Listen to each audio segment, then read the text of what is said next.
تو اس کی خوبیاں اور خامیاں کیا ہیں کہ وسیع سرکاری کاروبار، بڑی بڑی صنعتیں حکومتی تحویل میں ہوتی ہیں، جیسے آپ کو یاد ہو کہ کچھ پاکستان میں بھی نیشنلائز ادارے کیے گئے تھے، اور حکومتی ملازمین ان اداروں کا نظام چلاتے ہیں۔ نجی ملکیت محدود ہوتی ہے، ایک حد تک آپ کام کر سکتے ہیں اور ایک حد تک آپ سرمایہ بنا سکتے ہیں، یہ نہیں کہ ان لمیٹڈ جو ہے وہ سرمایہ کاری کی جائے، سرمایہ بناتے جائیں آپ، کیونکہ یہ لوگوں کے لیے ہے، عوام کے لیے ہے، اس لیے اس میں عوام کی فلاح و بہبود پر زور دیا جائے۔ دولت کی تقسیم منصفانہ یہ ہم بات کر چکے ہوئے ہیں کہ یہ نہیں کہ ایک پاسے کمرے پرے ہون پیسے دے تو دوسرے پاسے جیباں بھی خالی ہیں۔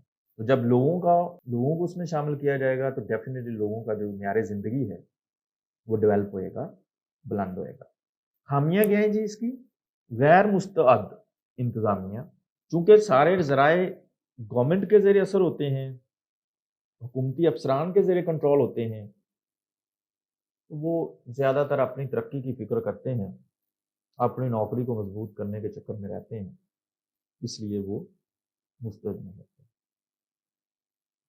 اس کے علاوہ چونکہ نجی آجر محدود ہوتے ہیں، محدود پیمانے پر کاروبار کر سکتے ہیں، اس لیے وہ زیادہ سرمایہ لگاتے ہی نہیں، اگر لگایا نکالا تو حکومت کو پتہ چل جائے گا۔ جیسے آپ کے ملک میں مختلف حکومتیں مختلف سکیمیں دے چکی ہوئی ہیں کہ پیسہ کڈ لو، اسی چٹا کرا لو، وائٹ منی، ٹھیک ہے؟ تو اس کی کیا وجہ ہے کہ بھائی نکالیں صحیح، لگائے صحیح، کہیں ہم آپ سے نہیں پوچھیں گے کہ آپ کے ذرائع کیا ہیں۔ دیکھیں کتنا بڑا بلنڈر۔ اینی ہو، صارفین کے لیے مشکلات، تو سرمایہ داری نظام میں صارفین کی پسند اور ناپسند کے مطابق کام کیا جاتا ہے، اور صارفین جو ہیں وہ جس طرح سے چاہتے ہیں ویسے ہی جو ہے وہ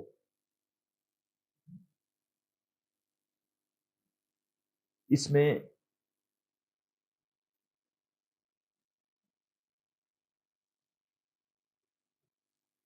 اشتمالیت کی راہ جو ہے وہ، جیسے ہم نے شروع میں بات کی کہ یہ اس کا عکس ہے، اور یہ نظام لیڈ بھی جب اس کا اثر و رسوخ بڑھتا ہے تو یہ اشتمالیت کی طرف جو ہے وہ لیڈ کرتا ہے۔ اب آ گیا جی ہمارے پاس اسلام کا معاشی نظام۔ اسلام کے معاشی نظام میں کوئی رہ تو نہیں گیا؟ ٹھیک ہو گیا۔ تو اسلام کے معاشی نظام میں اس سے مراد اخلاقی اور قانونی ضابطے ہیں جن کی بدولت صرف دولت، پیدائش دولت اور تقسیم دولت کی سرگرمیوں کو بروئے کار لایا جاتا ہے۔ یہ ضابطے اب ذرا سنیے گا، یہ ضابطے انسان کے خالق اللہ تعالیٰ نے بنائے ہیں۔ ان ضابطوں پر کسی قسم کا کوئی سمجھوتا نہیں ہو سکتا۔ نام ہو اسلامی جمہوریہ پاکستان اور معاشی نظام مکس سے بھی اوپر ہو، تو پھر سمجھوتا ہم کس کے ساتھ کرتے ہیں؟ اللہ تعالیٰ کے ساتھ۔ تو یہ ممکن نہیں ہے۔ لہٰذا اس نظام میں جو ضابطے ہیں اس نظام کے، وہ کسی انسان کے ترتیب دیے ہوئے نہیں ہیں، چونکہ اسلام اللہ کا دین ہے۔ اور یہاں پہ یہ بات بھی سمجھ لیں کہ دین اور مذہب میں کیا فرق ہے، شاید آپ کو پتہ بھی ہو، نہیں پتہ تو سمجھنے میں کوئی حرج نہیں ہے۔ مذہب مختلف ہیں، عیسائیت ہے، ہندوازم ہے، یہودیت ہے، دین صرف ایک ہے اور وہ صرف اسلام ہے۔ باقی کو آپ مذاہب کہہ سکتے ہیں، اسلام کو اگر آپ دین کہیں تو زیادہ خوبصورت ہے۔ دین صرف ایک ہے۔ لہٰذا اب ذرا سنیں، اس نظام کا مقصد کوئی اپنی لمبی چوڑی جائیدادیں بنانا نہیں ہے۔ مجھے سمجھ نہیں آتی وہ لوگ جو جھنڈیاں سجا کے، بازار لائٹیں لگا کے، راستے بند کر کے، کافی سارا پیسہ خرچ کر کے، اور اس کے بعد وہ کہتے ہیں کہ ہم اللہ اور اللہ کے رسول کی رضا کے لیے یہ کام کر رہے ہیں، اس رسول کی رضا کے لیے کہ سیدنا عمر فاروق رضی اللہ تعالیٰ عنہ اللہ کے نبی صلی اللہ علیہ وسلم کے پاس جاتے ہیں تو دیکھتے ہیں کہ آپ جب چارپائی سے اٹھتے ہیں تو بان کے جو چارپائی ہے اس کے نشان آپ کے جسم پہ پیوست ہو چکے ہیں. وہ جسم جس کی شان پڑھتے ہیں ہمارے نعت خوان جو ہیں وہ جناب تھکتے نہیں ہیں، تو اس جسم پہ نشان پڑے ہوئے ہیں، اور سیدنا عمر آپ دیدہ آنکھوں کے ساتھ سوال کرتے ہیں تو آپ صلی اللہ علیہ وسلم کا وہ جواب اگر آپ سامنے رکھیں تو پھر کیسے آپ لائٹیں جلائیں اور کیسے آپ جو ہے وہ جناب لاکھوں روپیہ خرچ کریں، اور اس طرح سے آپ دیکھیں تو صحیح اس نبی کے فرمان کے ہیں. کیا آپ اس نبی کو خوش کر رہے ہیں جس نے سیدنا عمر جیسے شخص کو کیا جواب دیا؟ اور اس طرح سے زندگی میں بہت سارے معاملات آپ کے سامنے ہیں. لہٰذا یہ آدھا تتر آدھا بٹیر والا معاملہ نہیں چلتا. اسلام بیسیکلی آپ کو جو ریکوائرڈ ہے آپ سے، اللہ کو آپ کی جزوی اطاعت نہیں چاہیے. آپ گھر میں ہم کہتے ہیں ہم مسجدیں بھی سجائی جا رہے ہیں، ہم نمازیں بھی پڑھی جا رہے ہیں، اور ہم سودی نظام بھی چلا رہے ہیں. بھائی یہ تو بالکل ایسے ہی ہو گیا کہ آپ گھر میں اپنے ماں باپ کی ایک بات ان کی مان لیں، دوسری ان کی چھوڑ دیں، تیسری بھی چھوڑ دیں، 10 میں سے ایک مان لیں، 2 چھوڑ دیں، تو کیا آپ کو اس گھر میں رہنے کا حق ہے؟ کیا وہ ماں باپ آپ کو صحیح کہیں گے؟ یا بیوی اپنے خامند کی 4 باتیں مانیں 6 چھوڑ دے؟ یا چلیں سوری ٹو سے آپ سارے سینئر ہیں، میں اس لیے ذرا ایڈوانٹیج لے رہا ہوں، جو میرے نکاح میں ہے وہ کسی اور کے ساتھ وفا کرے یا 2-4 لوکاں نال ہور بھی وہ گل من لوے، میرے لیے قابل برداشت ہے، میں ہوں یا میری بیوی ہو. کوئی بھی رشتہ ہم تقسیم کرنے میں اپنی وفا تقسیم نہیں کر سکتے، ٹھیک ہے؟ تو جب ہم وفا تقسیم نہیں کر سکتے تو آپ کا کیا خیال ہے جو ٹاپ پرائورٹی جس کا سب کچھ ہے، ان اللہ علی کل شیء قدیر، ایک باپ اگر اپنی اولاد کے علاوہ اس میں اشتراکیت پسند نہیں کر سکتا، ایک خاوند اگر اپنی وفا کے اندر اشتراکیت پسند نہیں کر سکتا، تو ان اللہ علی کل شیء قدیر جو ہر چیز پہ قادر ہے، اس کو آپ ایک چیز پہ اللہ مان لیں اور دوسری چیز پہ نہ مانیں، وہ برداشت کر لے گا؟ But bullshit. کیا ہم سوچا ہوا ہم نے کہ ہم کسی ایک انسان کو دھوکہ دے سکتے ہیں، ایک نظام کو دھوکہ دے سکتے ہیں، خود کو دھوکہ دے سکتے ہیں، تو خدا کے لیے کیا ہم خدا کو بھی دھوکہ دے سکتے ہیں؟ نہیں دے سکتے میرے بھائی. سو صرف نام رکھنے سے آپ مجھے بتائیں، صرف بازار سجانے سے اللہ اور اللہ کا رسول خوش نہیں ہوگا. اس بازار میں کوئی چیز 2 نمبر نہ ملے تب اللہ اور اللہ کا رسول خوش ہوگا. اس بازار میں وہ تمام معاملات چلائے جائیں جو اللہ اور اللہ کے رسول نے معاشی نظام کے لیے دیے ہیں، تب اللہ اور اللہ کا رسول خوش ہوگا. بتیاں بتیاں لال نال کچھ نہیں ہونا، ٹھیک ہے؟ میں اور آپ عقیدے پہ ہیں، ایمان پہ نہیں ہیں. ایمان کی ریکوائرمنٹ کیا تھی کہ سیدنا ابراہیم الاؤ جل گئے، آگ میں نے اور شاید آپ اس آگ کا تصور بھی نہیں کر سکتے. تو اب اللہ نے کیا کرنا ہے کہ وہ کمیار ہوتا ہے نا، کھڑکا کے ویکھدا ہے بھانڈا کچا ہے کہ پکا ہے. اسی 2 رکعتاں پڑھ کے آنے ہوں اللہ سانو اجر بھی دے، 2 تسبیحاں کر کے آنے ہوں دا مال بھی لب جاوے. دیکھیں جب اللہ نے اپنے بندے آزمائے اور چیک کیا کہ بھانڈا کچا ہے تو پکا ہے، تو نبیوں کے لیے کیا آگ تھی، وہ متزلزل نہیں ہوئے. دیٹ واز دا ایمان. یہ فیتھ تھا، متزلزل نہیں ہوئے. اسماعیل لیٹ گئے، چھری چلنے لگی، متزلزل نہیں ہوئے. یہ ایمان تھا. اور بھائی میرے اور آپ ہم تو ایمان کے قریب سے نہیں گزرے. عقیدہ ہی لے کے ڈھولکیاں بجائی جا رہے ہیں، نچی جا رہے ہیں، پڑتی جا رہے ہیں، وقت پایا ایک دوسرے نے، ٹھیک ہے؟ ایمان کے ہم قریب بھی نہیں. سو مائی لو، بیسیکلی یہ جو نظام ہے، آپ بات شروع ہوئی تھی کہ ہم جب پورے کا پورے نظام میں، ہم کہتے تو بڑے شوق سے ہیں، بچوں کو تقریریں لکھ کے بھی دیتے ہیں اور سنتے بھی ہیں کہ اسلام ایک مکمل ضابطہ حیات ہے اور اللہ کے نبی صلی اللہ علیہ وسلم کی زندگی اسوہ حسنہ ہے. بس گلے سے اوپر اوپر اور زبان کی حد تک. آگے واٹ نیکسٹ؟ اپنے گھروں میں نظر آتا ہے اپنی ذات میں نظر آتا ہے؟ اور چلے ہیں جناب ہم پورا نظام ٹھیک کر دیں گے، نعرے مارتے ہیں سڑکوں پہ نکل کے۔ اللہ کے بندوں کبھی رات سونے سے پہلے 10 منٹ خود کو تو دیکھیں، اپنے اندر تو جانچیں کہ کنے تتر تے کنے بٹیر نظر آتے ہیں۔ سو ہمارا صرف عقیدہ ہے، ہمارا ایمان نہیں ہے، سوری۔ تو اس نظام کا جو مقصد ہے دنیا ارضی کی بہتری نہیں ہے، بلکہ نجات ابدی اور رضائے الہی ہے۔ ہمارے ہاں کیا ہو رہا ہے؟ جو چیز بکنی شروع ہو جاتی ہے وہ 500 کی ہو جاتی ہے۔ کہاں رضائے الہی؟ کہاں رضائے الہی؟ کہاں نجات ابدی؟ قرآن اٹھا کے دیکھیں، دنیا کوئی ایک صفحہ ایسا نہیں ہے جس پہ آپ کو کسی نہ کسی سینس میں آخرت کی فکر نہ ہو، کسی نہ کسی سینس میں آپ سے یہ نہ کہا گیا ہو ثم الیہ ترجعون، آپ نے پلٹ جانا ہے، ان للہ و انا الیہ راجعون، ہر چیز پلٹ جانی ہے۔ کیسی دانشوری، کیسی عقل مندی، کیسی جو ہے وہ علم و دانش، جس کو یہ بھی نہیں پتا کہ دنیا کی سب سے بڑی حقیقت مرنا ہے اور وہ اس کے لیے کچھ نہیں کر رہا۔ اس بندے کو آپ کتنا دانشور کہیں گے؟ کتنے بڑے ڈاکٹر صاحب، بڑے علامہ صاحب، بڑے عالم صاحب، اور 3 کروڑ کی گاڑی میں، وہ عالم ہے؟ کہاں سے گئی سیرت؟ ٹھیک ہے، سو اینی ہو، بات لمبی ہو جائے گی، لیکن اس نظام کا میں صرف یہ کہنا چاہ رہا ہوں کہ ہم لوگ سسٹم پہ بڑی باتیں کرتے ہیں، وہ سسٹم ہے کہاں بھائی؟ مس مینجمنٹ تو تب ہوگی جب مینجمنٹ ہوگی، ہمارے پاس تو مینجمنٹ ہی نہیں ہے تو مس مینجمنٹ کیسے؟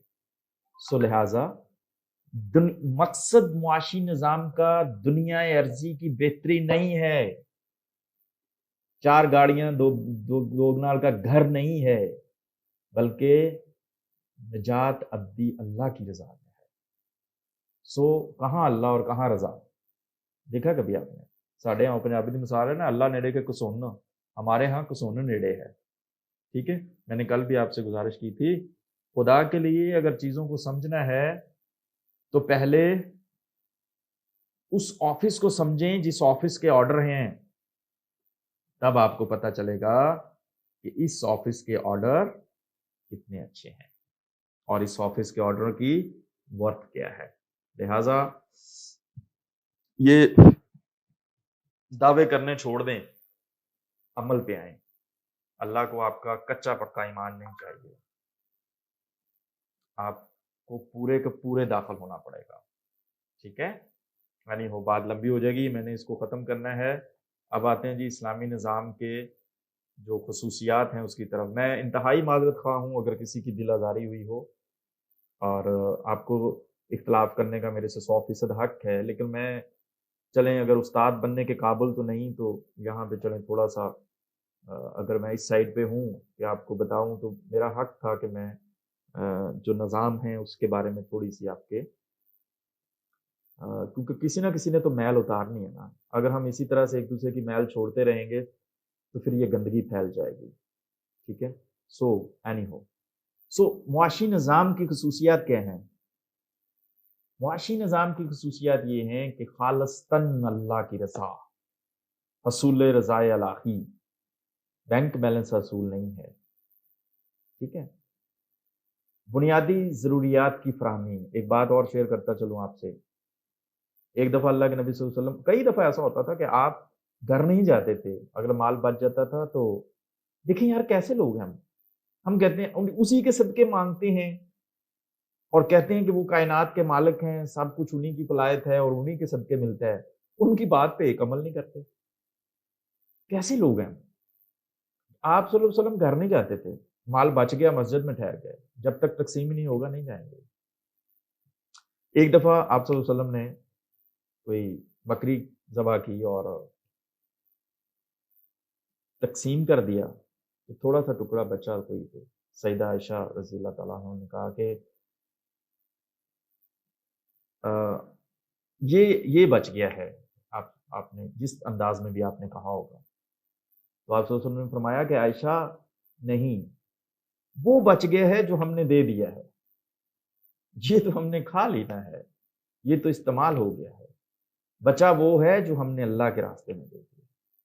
سو ہمارے ہاں ہم دیکھیں خدا کے لیے ہم کیا بچا رہے ہیں، ہم اپنے ٹکے ٹوکریوں کی زندگی کا سودا خربوں سال کی زندگی سے کر رہے ہیں، ٹھیک ہے، تو میں کیسے عقل مند کہوں، میں کیسے دانشور کہوں ان لوگوں کو کہ وہ اپنی ٹکے ٹکے کی زندگی کا سودا، اور ٹکے کی بھی میرا خیال ہے اہمیت زیادہ ہے، کس زندگی کے ساتھ جاتے ہیں. اینی ہو، سو بنیادی ضروریات کی فراہمی ریاست کا حق ہے. سیدنا عمر کا دور دیکھیں، بچوں کے وظائف دیکھیں، خود کفالت، سیلف ریلائنس، منگنا نہیں جو ہے اس پہ یقین رکھیں. اتنے ارب لے لیں ڈالر، اتنے خرب لے لیں ڈالر، ٹھیک ہے، سڑکوں کے بغیر زندگی نہیں ہو سکتی. حضرت علی کرم اللہ وجہ الکریم ایک دفعہ جا رہے تھے تو صاحب نے کہا جی آج گوشت بڑا اچھا ہے تو آپ لے جائیں. تو آپ نے فرمایا کہ میرے پاس تو پیسے نہیں ہیں. تو اس نے کہا کوئی بات نہیں، ادھار کر لیں. تو آپ نے فرمایا کہ کیا یہ ادھار بہتر نہیں میں اپنے پیٹ سے کر لوں؟ جو آتا ہے وہ خربوں ڈالر کی ٹرین بنا دو، موٹر بنا دو، پلیں بنا دو، سڑکیں بنا دو. بھائی ہمیں نہیں چاہیے، کیوں آپ ہمیں قرضوں میں جکڑ رہے ہیں؟ ٹھیک ہے، کیا آج سے 20 25 30 سال پہلے زندگی نہیں تھی؟ مثالیں 1400 سال پہلے والی ریاست بنانے کی، اور کام دیکھ لیں. ٹھیک ہے، اینی ہو، ارتکاز دولت کی ممانعت. آپ دولت کو مرکوز نہیں کر سکتے، ارتکاز نہیں کر سکتے. گن گن کے الہاکم التکاثر حتی زرتم المقابر، پڑھیں ذرا اس کا ترجمہ. گن گن کے رکھو اور پھر قبر کا منہ دیکھو. پڑھیں اس کا ترجمہ، الہاکم التکاثر حتی زرتم المقابر. ایک شخص مرنے کے قریب تھا، اس نے اللہ کے نبی صلی اللہ علیہ وسلم کو بلایا اور کہا کہ میرا ایک گودام ہے، اس میں کھجوریں پڑی ہیں. نہیں سوری، اس نے نصیحت کی کہ جب میں مر جاؤں تو وہ کھجوریں جو ہیں وہ صدقہ کر دی جائیں، لیکن اللہ کے نبی صلی اللہ علیہ وسلم وہ اپنے ہاتھوں سے کریں یا خود کرائیں اس طرح سے. خیر وہ فوت ہو گیا. تو وہ گودام یا کمرہ یا جگہ جو بھی تھی، وہاں پہ آپ صحابہ کے ساتھ تشریف لے گئے اور آپ نے وہ کھجوریں تقسیم کرا دیں. بعد میں اینڈ پہ آپ اندر داخل ہوئے یہ دیکھنے کے لیے کہ کیا ساری چیزیں تقسیم ہو گئی ہیں، کچھ رہ تو نہیں گیا. تو وہاں پہ ایک کھجور کا ایسا ٹکڑا پڑا ہوا تھا جو خراب تھا، روٹن جسے ہم بولتے ہیں، کٹا پٹا سا، مطلب کھانے کے قابل نہیں تھا. تو ظاہر صحابہ نے وہ کسی کو نہیں دیا. تو آپ صلی اللہ علیہ وسلم نے وہ کھجور کا ٹکڑا اٹھایا اور آپ نے فرمایا کہ اگر یہ شخص اپنی زندگی میں اس کو صدقہ کر دیتا تو آج جتنا صدقہ اس کی، جتنا گودام بھرا جو بھی وہ تقسیم کیا ہے، یہ اس کی حیاتی میں یہ کیا ہوا صدقہ اس سے زیادہ بہتر تھا. کرو کرو رکھو گن گن کے. قبر آپ کی اولاد کی نہیں ہے. تو ارتکاز دولت کی ممانت، میرا اتنا بینک بیلنس ہے، یہ ممانت ہے. معاشرے کی فلاح و بہبود کے لیے آپ نے کام کرنا ہے. قانون وراثت، ڈر جائیں اللہ سے. قانون وراثت، پینا دا حق کھا کے نہیں جی ہم میں تو دیتے ہی نہیں ہے حصہ، ہمارے میں تو ہوتا ہی نہیں حصہ. اے گل اللہ نو جا کے دسنا، یہ بات اللہ کو جواب دینا کہ ہمارے میں حصہ ہوتا ہی نہیں. پھر اللہ دسے گا کہ حصہ دینے والا تو کون سا ہے، مال میرا سی، تو کون سا حصہ دینے والا. سو قانون وراثت جو ہے وہ اس نظام میں ہے. آپ صلی اللہ علیہ وسلم کے پاس ایک شخص آیا تو اس نے کہا کہ میں اپنے ایک بیٹے کو کچھ دینا چاہتا ہوں یا مال دینا چاہتا ہوں. تو آپ نے فرمایا کہ کیا سب کو دو گے؟ کہا نہیں. تو آپ نے فرمایا نہیں تو کون؟ بیٹیاں جنت کا راستہ، ماشاءاللہ، ٹھیک ہے جی، دروازے جنت پہ وہ کھڑی ہوں گی کہ مال پترا نو دے جاؤ کہ نہیں جی نہیں ساڈے چ ہوندا ہی نہیں. یار کیا کون سا اسلام یار، کون سا دین، کہاں کی ہم باتیں کرتے ہیں. ٹھیک ہے، سو قانون وراثت جو ہے، یا وڈے نو بہتا دے دیتا، چھوٹے نو بہتا دے دیتا، جڑی نو نے جڑی خدمت کی انہوں بہتا دے دیتا. بٹ بلشٹ از دس. اس کا عمل اس کے ساتھ ہے. Who the hell you are to judge؟ آپ کون ہیں؟ اس کا عمل اس کے ساتھ ہے. اس نے جواب، آپ نے اپنے عمل کا جواب دینا ہے کہ آپ نے صحیح تقسیم کی ہے یا نہیں کی ہے. سو زکوٰۃ کتنا خوبصورت سسٹم، جن کے پاس ہے وہ دیں، اور دینا بھی کس لیے ہے؟ مما رزقناہم ینفقون. خرچ کرو اس میں سے تھوڑا سا جو ہم نے تمہیں دیا ہے، مما رزقناہم ينفقون، جو رازق تو وہی ہے اور مانگ بھی تھوڑا سا رہا ہے، تھوڑا سا مما رزقناہم، تھوڑا سا اس میں سے دے دو، نجات بھی آپ کی ہے۔ میانہ روی، اعتدال، یہ خاصہ ہے اسلام کا اور اس نظام کا۔ سود کی ممانت، اس پہ میں کل بات کر چکا ہوا ہوں، اور نجی ملکیت کا حق۔ مالک ہی اللہ ہے، سانسوں کا مالک بھی اللہ ہے۔ کوئی مجھے کل کی سانسیں خرید دے، کوئی مجھے آج رات کی گارنٹی خرید دے، پھر وہ اپنا بینک بیلنس جتنا مرضی رکھے۔